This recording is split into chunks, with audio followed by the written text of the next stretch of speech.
Assalamualaikum warahmatullahi wabarakatuh. Selamat berjumpa di channel 10 Pemuda.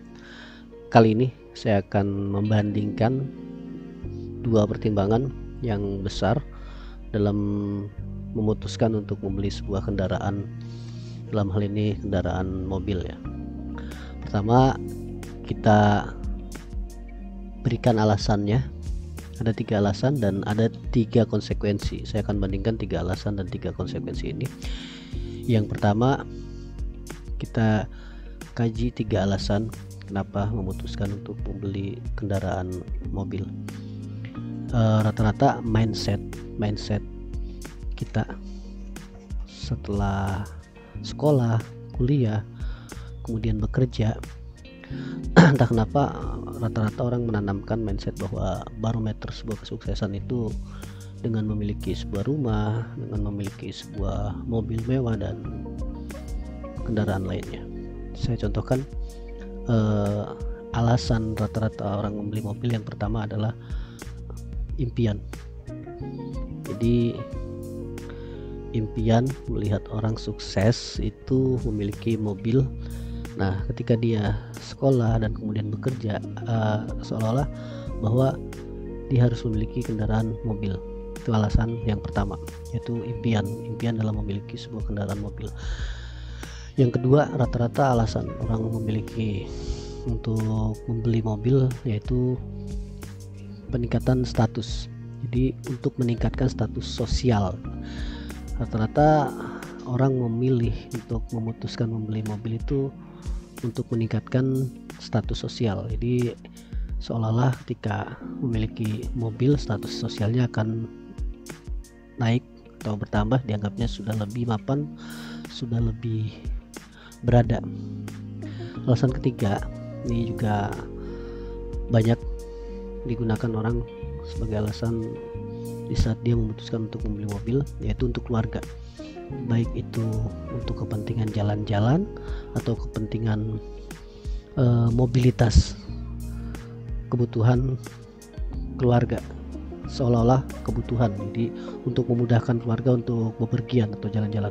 Itu 3 alasan, walaupun mungkin banyak alasan-alasan lain.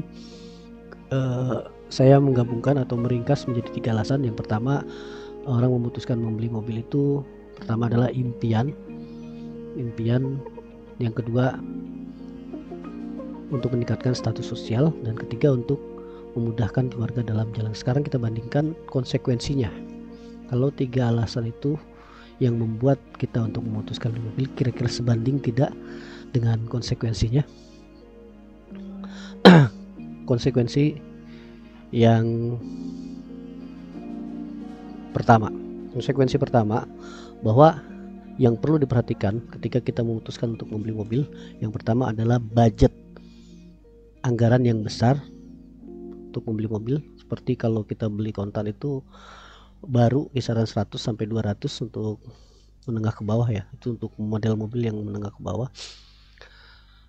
Atau untuk yang mobil lebih mewah bisa di atas itu, artinya budget yang besar. Kalau budget yang besar seperti itu, rata-rata orang jarang membelinya dengan tunai atau kontan. Kalau membelinya dengan kontan itu bisa lebih diringankan konsekuensinya. Ketika memutuskan untuk membeli secara hutang, di rasio normal orang memiliki hutang itu adalah 30% dari cash flow atau penghasilannya. Kalau saja ada cicilan mobil 3-4 juta untuk mobil-mobil yang menengah ke bawah, berarti penghasilan atau cash flow, pendapatan dari seseorang yang ingin memiliki mobil itu setidaknya 10 juta. Jadi 30%. Kalau kalian sudah memiliki gaji 10 juta itu cenderung aman dalam mencicil sebuah kendaraan mobil, belum dihitung cicilan-cicilan yang lain gitu. Jadi kalau 30%-nya itu 3-4 juta, maka gajinya harus 10 juta. Itu belum cicilan-cicilan kalau memiliki tunggakan di KVR, kartu kredit dan sebagainya. Artinya rata-rata orang memiliki kendaraan mobil itu dengan cara mencicil. Jadi konsekuensinya akan dipusingkan dengan tagihan, dan kalau gajinya kurang dari 10 juta ada kemungkinan besar gagal bayar dan akan menemui sebuah jatuh tempo.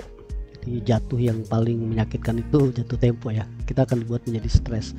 Selanjutnya kita juga harus pertimbangkan frekuensi penggunaan kendaraan mobil tersebut.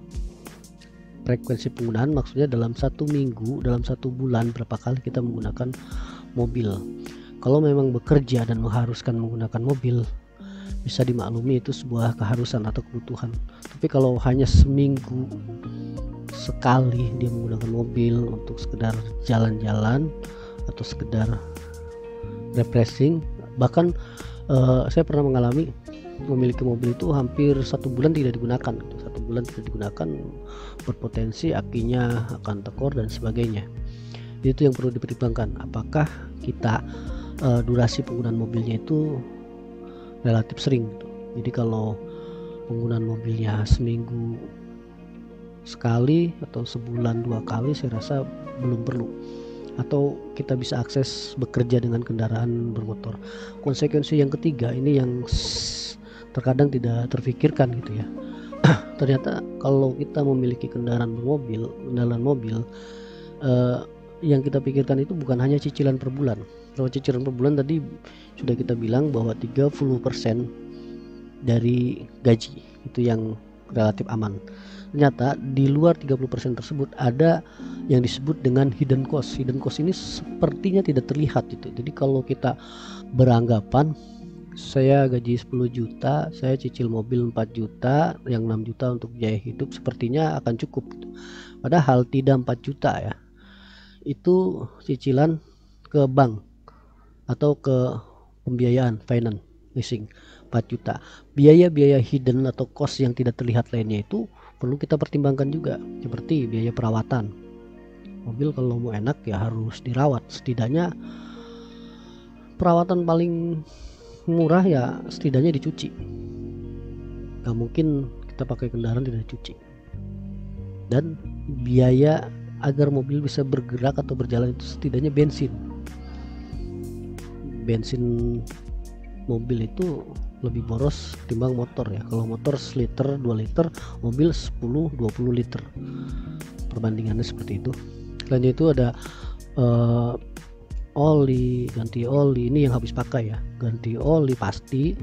Terus ban juga lama-lama pasti diganti, ban mobil minimal satunya itu 1 juta ya. Terus BBM, tol, termasuk pajak, ini juga perlu diperhitungkan. Jadi pajak per tahun 3-4 juta itu untuk mobil yang menengah ke bawah. Jadi bukan hanya cicilan saja, perlu diperhitungkan juga bahwa setiap bulan kita tidak mengeluarkan biaya 4 juta untuk cicilan saja, tetapi kita juga mengeluarkan biaya untuk bensin, mengeluarkan biaya untuk oli, buat cuci mobilnya, buat pajak bulanannya. Jadi kita bandingkan alasannya, kita bandingkan konsekuensinya.